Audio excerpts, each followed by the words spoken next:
সারা জীবনে কোরআন পড়ে না, ও পয়লা রমজান মাথা ধুইয়ে গোসল করে সকালবেলায় দুপুরে রান্না করে এরপর কোরআন পড়তে বসেছে। আলহামদুলিল্লাহ বুঝে করগা। আর আমাদের দেশে জান্নাত খুব সহজ। পুরো রমজান মাস কোরআন পড়লো, 27 রমজান হাফেজ সাহেবদের বাজার লাইকে। হাফেজ সাহেবরাও চিন্তায় পড়ে যায় আমরা ইমামরা যে আল্লাহ দোয়াটা কি করে করব। কেন বলুন তো? আমার বাপের নামে 1 খতম 20 টাকা দোয়া করে দিবে। গোটা গায়ের মেয়েরা দিচ্ছে, এরপর 500 মেয়ে দোয়া করতে দিলে হাফেজ সাহেবকে পাইকিরি দোয়া করতে হবে না? হবে না? রব্বানা আতিনা ফিদ দুনিয়া হাসানাতান ওয়া ফিল আখিরাতি হাসানাতান। আল্লাহ যতজন টাকা দিয়েছে দোয়াকে কবুল করে লে না, বিনা হয়ে গেল, যা চলল। কত দুঃখ, আপনি কোরআন পড়েছেন, আপনি নিজে দোয়া করতে পারেন না, হাফেজ সাহেবের উপরে ভরসা। কষ্টটা ওই জায়গায়। কোরআনটা শুধু রমজান মাসে পড়ার জন্য নয়, কোরআনটা মানুষ মারা গেলে খতম করার জন্য নয়, কোরআনকে অবতীর্ণ করা হয়েছে। আজকে মুসলমান ইসলামটা বুঝেনি। আজকে একটা অমুসলিম ছেলে ফোন করেছিল, ইসলামটার মানে বলুন। তার বাড়ি আপনার এই পানাগড় না বর্ধমানের মধ্যেখানে। আমি জিজ্ঞেস করলাম, সকালে ফোন করবো, আমি গাড়িতে যাচ্ছি। তাকে বললাম, তাকে এতটুকু বললাম, মাথা থেকে পা পর্যন্ত পরিপূর্ণ একটা জীবন ব্যবস্থার নাম ইসলাম। কথাটা বুঝে এসছে? মুসলমান হযরত আদম আলাইহিস সালাতু ওয়াস সালাম সনাতনী ছিল না মুসলমান ছিল? কথা বলে না? মুসলমান যতগুলো নবী পয়গম্বর সবাই মুসলমান, কিন্তু আল্লাহ তাআলা আখরি নবী জনাবে মুহাম্মদুর রাসূলুল্লাহ সকলে বলুন সাল্লাল্লাহু আলাইহি সাল্লামের কাছে এসে দ্বীনকে পরিপূর্ণ করলেন এবং কোরআনে বললেন ইন্নাল্লাহা ইনদাহু আলাল ইসলাম। পৃথিবীতে যতগুলো ধর্ম আছে একটাই আল্লাহর কাছে মাননীয় ধর্ম, সেটার নাম হচ্ছে ইসলাম। আর ইসলাম মানে হচ্ছে পরিপূর্ণ জীবন ব্যবস্থা, যে জীবন ব্যবস্থা রাসূল আকরাম সাল্লাল্লাহু আলাইহি সাল্লামের আখলাক চরিত্র কোরআন এবং হাদিসের দ্বারা পরিচালিত। আপনি ভাববেন না ইসলাম আপনার ঘরের জায়গা, আপনি মন মতো চালাবেন। বেঈমান কাফেররা ঠান্ডা মাথায় মেহনত করেছে, আমরা নাকাম হয়ে গেলাম। আখরি জামানায় রাসূল আকরাম সাল্লাল্লাহু আলাইহি সাল্লামের হাদিস, আখরি জামানায় বর্বরতার যুগের পাপগুলো মডেলিং হয়ে ফিরে আসবে, যেটা রুখতে পারা যাবে না। পৃথিবীর শ্রেষ্ঠ মুফতি যিনি, তিনার নাম বর্তমানে মুফতি তাকি উসমানী, পাকিস্তান। 2 মাস আগে একটা বড় কনফারেন্স হয়েছিল পাকিস্তানের মাটিতে, বিভিন্ন দেশের স্কলাররা ছিলেন সেখানে। তিনি বক্তব্য রাখতে গিয়ে চোখের পানি ফেলিয়ে বললেন, ভাই पूरे आलम में क़यामत से पहले पूरे दुनिया में हराम औलादों से भर जाएंगे, इसे रोक नहीं सकते। दुनिया का कोई मौलवी, कोई तबलीग वाला, कोई मदरसा वाला इसे रोक नहीं सकते, क्योंकि ये मेहनत तो बड़ी आज से 100 साल पहले शुरू कर दिया। किसने?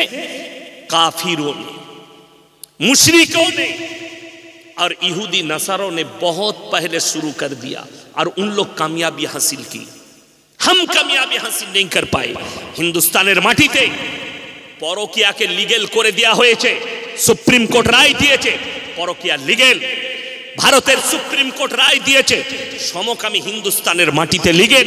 আমাদের হাজার কত মুসলিম ছেলে, ভারতবর্ষের ছেলে মেয়ে, তারা সমকামীতে লিপ্ত হয়েছে। তার কারণ তাদের মা বাবা। আজকে যারা বসে আছেন, যাদের সন্তানরা বালিগ হয়ে গেছে, 12 বছর পেরিয়ে গেছে, 18 হয়ে গেছে, 20 হয়ে গেছে, 25 হয়ে গেছে, নামাজ পড়ে না, তার মা বাপ তাদেরকে নামাজের জন্য তাকিদ করে না, সেই ছেলেটা একা জাহান্নামে যাবে না, অপরাধী হবে না, তার মা বাবাও অপরাধী হবে। ছেলে একদিন টিউশন কামাই করলে মা তাকে বেত্যাঘাত করে। ছেলে মেয়ে যদি একদিন টিউশন না যায়, মা তার উপরে অত্যাচার করে যে তোমাকে ভাত দেবো না, টাকা দিয়ে টিউশন রেখেছি। কিন্তু মেয়ের বয়স 18 হলো, একদিনও তুমি নামাজের দাওয়াত দাওনি, তোমার মতো মা রেডি হও, তোমার জন্য জাহান্নামটাই যথেষ্ট হবে। তোমার মেয়ে তোমাকে জাহান্নামে নিয়ে যাবে, তোমার সন্তান তোমাকে জাহান্নামে নিয়ে যাবে। তুমি নামাজের তাকিদ করতে পারলেন না। মুসলমান দাবি করছে হারামখোর, অথচ নামাজ পড়ে না। মুসলমান দাবি করছে, অথচ আলেমদের বিরোধিতা করে, কোরআনের বিরোধিতা করে। আপনি তাকে মুসলমান কি করে ভাবলেন? আমি চ্যালেঞ্জ ছুড়ে বলে গেলাম, যারা কোরআনের বিরোধিতা করবে, যারা রাসূলের বিরোধিতা করবে, যারা আল্লাহর বিরোধিতা করবে, তারা কখনো মুসলমান হতে পারে না, তারা মুশরিক, তারা বেঈমান, তারা কাফের।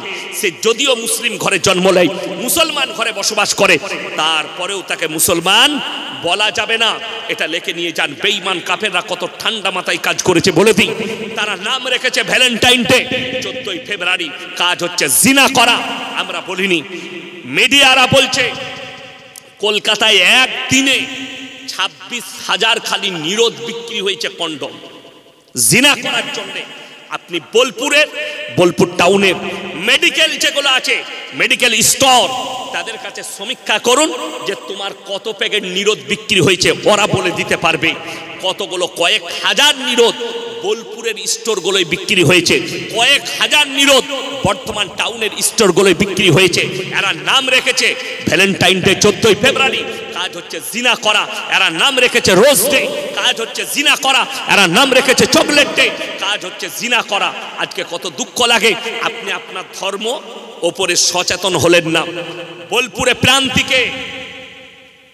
প্রান্তিকে সব থেকে বেশি দামি রং খেলাটা হয়, হোলিটা হয় প্রান্তিকে, এবং সেখানে যদি 5,000 ছেলে মেয়ে থাকে, 2,000 খালি মুসলিমদের স্টুডেন্ট থাকে, ছেলে মেয়ে। এটা আমি চ্যালেঞ্জ ছুড়ে বললাম। আমার জানা আছে বর্ধমান থেকে কারা আসে, কোন গ্রাম থেকে কোন মেয়ে যায়। আজকেই আমাকে একজন ফোন করেছিল, আপনার গলসি থানায় বাড়ি? জি। আপনি আপনার গলসি থানার ব্যাপারে বলুন। আপনার থানায় মুসলিমদের মেয়ে টিকটক করছে শরীর দেখিয়ে। আমি বললাম এটার জন্য দায়ী আমি লয়। কথাটা ঠিক কিনা? আমি কি বক্তব্য শুধু আমার থানার লোকের জন্যে? কথা বলে না।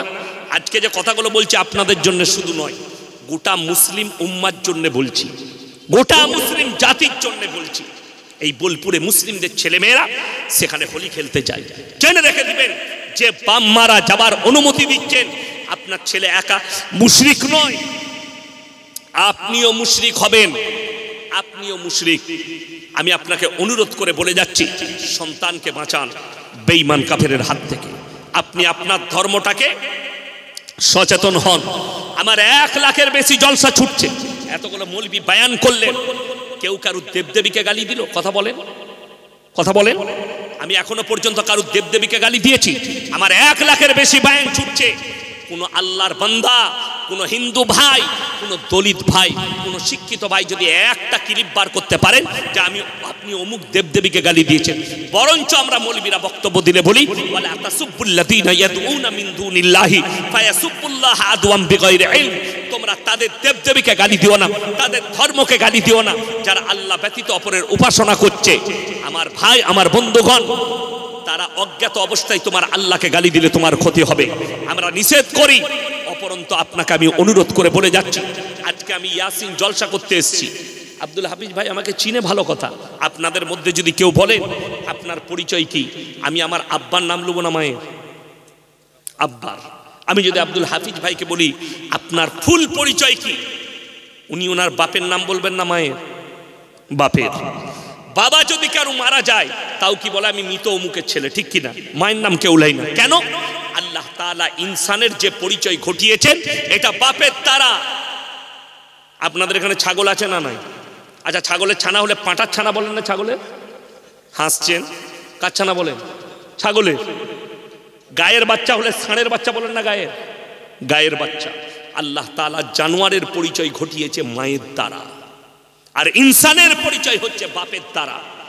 বেঈমান কাফেরদের মেহনত শুনেলেন, এদের মধ্যে আর জানোয়ারের মধ্যে যেন কোনো ফারাক না থাকে।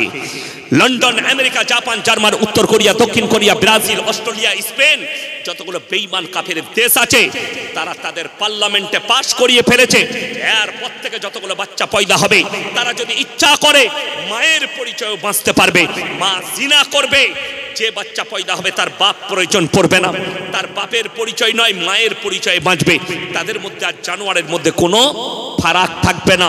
আর আল্লাহর কসম খেয়ে বলছি, ইসলামে হারাম করা হয়েছে কোন জিনিসকে? ওয়ালা তাকরাবুজ জিনা ইন্নাহু কানা ফাহিশা ওয়া সা সাবিলা।